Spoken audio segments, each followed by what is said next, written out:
So the shower base is in. This is a combination of sand and cement. It's very high MPa, which means it strengthens to be very, very hard.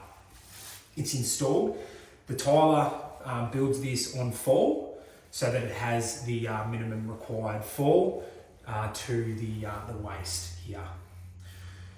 During these colder months, these shower bases can take quite a long time to go off.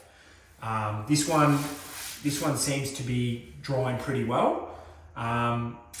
If they are taking a long time to dry, we'll normally get heaters and stuff like that in. But this seems to be drying pretty good, probably because, you know, even though it's very, very cold, it's quite dry still. We'll give this a couple of more days to dry, and then we'll check back in for the stage 3 or the final stage of the waterproofing process.